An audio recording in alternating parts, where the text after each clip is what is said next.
உங்ககிட்ட யாராவது லஞ்சம் ஏதாவது கேட்டாங்கன்னா, ஒரு அதிகாரி ஊழல் பெறார், லஞ்சம் பெறாருன்னா சரி பண்ணிடலாம். ஒரு நேர்மையான நிர்வாகி வந்து சரி பண்ணிடலாம்.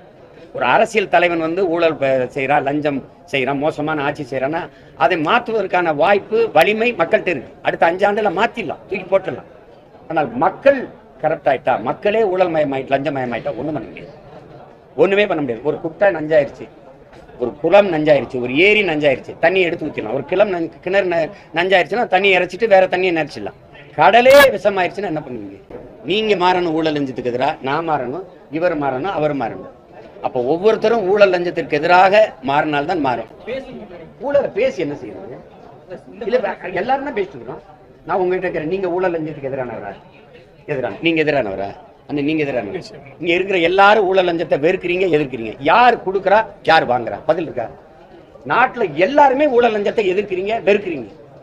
அப்ப பிறகு யார் கொடுக்குறா, யார் வாங்குறா? பதில் இருக்கா? இங்க தன்னலத்துல இருந்தான் பிறக்குது. பிறருக்கு யாருக்கும் கிடைக்காது, எனக்கு கிடைக்கணுங்கிற எண்ணத்துலதான் ஊழல் லஞ்சம் பிறக்குது. கோயிலா முதல்ல போய் நான் கும்பிட்டு போயிடணும், சிறப்பு தரிசனம், வரிசையில நிக்க முடியல. அங்க தாயின் கருவறை பிரசவத்துக்கு போறேன்னா என்ன செலவானாலும் பரவாயில்ல, எப்படியாவது காப்பாத்திருங்கன்னு நீங்க மருத்துவர் கையை பிடிச்சு சொல்றீங்கல்ல, அந்த வார்த்தை தான் லஞ்சம். அப்ப எவ்வளவு செலவானாலும் பரவாயில்லையா, காசு வச்சிருக்கான். அப்ப இயற்கை பிரசவம் கூட சிகிச்சை, அறுவை சிகிச்சைக்கு போகுது, சிசேரியனா போகுது, லஞ்சம். தாயின் கருவறையில இருந்து கோயில் கருவறை வரைக்கும் நீங்க காசு. அப்ப அடுத்தவனுக்கு கிடைக்காது, எனக்கு கிடைக்கணும். ஒரு மருத்துவ கல்லூரியில இடம் 10 தான் இருக்கா, 100 பேர் வரிசையில் நிக்கிறானா, 50 லட்ச ரூபா கொடுத்தா சீட்டு கிடைக்குமா? இதை கொடுத்து வாங்குறதுக்கு நிக்கிற, அங்கதான் பிறக்குது ஊழல் லஞ்சம். அப்போ தன்னலத்தில் இருந்துதான் பிறக்குது. எதுவும் சரியா இருக்கணும்னு சொல்லி சரியா, நாம சரியா இருக்கணும். ஒவ்வொருத்தரும் சரியானா நாடு சரியாயிரும். அதை சொல்றதுக்கு ஒருத்தருக்கு துணி வேணும்ல. ஒவ்வொருத்தரும் மாறணும் தம்பி. நான் இப்ப இவ்வளவு நேரம் சொன்னேன்ல, எனக்கு கிடைக்காது உங்களுக்கு கிடைக்கணுங்கிற எண்ணத்துலதான் பிறக்குது ஊழல் லஞ்சம். அதை ஒளிங்க சரியாயிரும். ஒரு நேர்மையாளன் அதிகாரத்துக்கு வந்தா ஒரு நொடியில இதெல்லாம் ஒளியும். அதான் நான் சொல்றேன். ஆனால் மக்கள் மாறணும்ல. அதிகாரியை சரி பண்ணிடலாம், அமைச்சரை சரி பண்ணிடலாம், பெருங்கடலா இருக்கிற மக்கள் கடல் சரியாகணும்ல, அது தூய்மையா இருக்கணும், அது நஞ்சாயிரக்கூடாது. அங்கதான் பிரச்சனை இருக்கு. அதை சரி பண்ணணும். அது யார் சரி பண்ணணும்? நீங்க உங்களை சரி பண்ணிக்கிறீங்க, நான் என்னையே சரி பண்ணிக்கிறேன், அவரை சரி பண்ணிக்கிட்டோம், சரியாயிரும். அவ்வளவுதான்.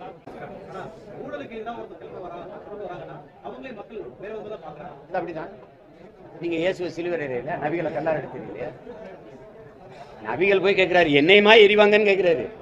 உடனே தாண்டா முதல்ல எரிவாங்க. ஏன்னா நீங்க இங்க ஒரு அடிப்படை இருக்கு தம்பி. நல்லதை சொல்ல வந்தா நாத்திகமா, இல்லைன்னா நக்சலைட்டுமா. நீங்க எந்த நல்லதை எடுத்தோன்னு கேட்டுருக்கீங்க.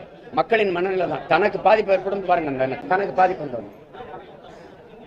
அப்படி ஒவ்வொருத்தரும் தன்னலத்துல பார்க்கும்போது தான் சமரசம் செஞ்சு இந்த அடிமை சிந்தனை வந்துருது. அடிமை எப்படி உருவாகிறான்? அநீதியை எதிர்த்து துணிவில்லாதவன் சகித்துக் கொள்கிறான். தொடர்ச்சியா சகிக்கிறவன் அடிமையாகிறான். அப்படித்தான். எது ஒன்றை இழக்க தயாராக இல்லாதவன் பிரிதொன்றை எப்படி அடைய முடியும்? மரணம் யாருக்கு எங்களால? அது தவறு தான். பெத்த தாய் தந்தையரை செஞ்சாலும் தவறு தான் நினைக்கிறவன் தான் சரியானவனா இருக்க முடியும். சமூக மாறுதலை ஏற்படுத்த முடியும். அப்படிதான் மக்கள் இருப்பாங்க. மக்கள் அப்படிதான் இருப்பாங்க. உங்களுக்கு தெரியும், ஒரு பிரச்சனை நமக்குள்ள ஒரு உளவியலா ஒரு நோய் இருக்கு. இந்த பிரச்சனையை கேட்க யாராவது வரமாட்டாங்களா? இது யாராவது வந்து சரி செய்ய மாட்டாங்களா? அது அப்ப இருந்தே வேத இதிகாச புராணங்கள் இருந்தே நமக்கு கற்பிக்கப்பட்டது. எவரோ ஒரு இறைதூதர் வருவார், ஒரு தேவகுமாரன் வருவான், ஒரு பரமாத்மா வருவார். இப்படியே இருந்து இது ஏன் பிரச்சனை, ஓம் பிரச்சனை, இது நம்ம பிரச்சனை, நாட்டு பிரச்சனை என்று எண்ணாதனால வந்த சிக்கல் தான் இவ்வளவு இழிவும் அழிவும். இப்ப யார் சரி செய்யறதுன்னு சுத்தம் சுகம் தரும் என்று எல்லா சுகத்திலையும் எழுதி வைக்கிறாங்க. யார் இறங்கி கூட்டுறதுங்கிற கேள்வி யார்கிட்ட எழுது? அவரவர் வீட்டை சுத்தம் பண்ணுங்க, நாடு சுத்தமாயிருங்கிறது தான் கோட்பாடு. நாம வாழ்ற தெருவை கூட்டுவோம், தேசம் தானா சுத்தமாகும். இதை செஞ்சா நாடு சரியாயிடும். இது யாரோ வரணும்னு நினைக்கிறேன். என்னால முடியாத திரையில ஒரு கதாநாயகன் செய்யணும்னு நினைக்கிறேன், அதை செஞ்சா கைதட்டுறேன். இது உளவியல். நீ உன் வீட்டை சரி செய்யி,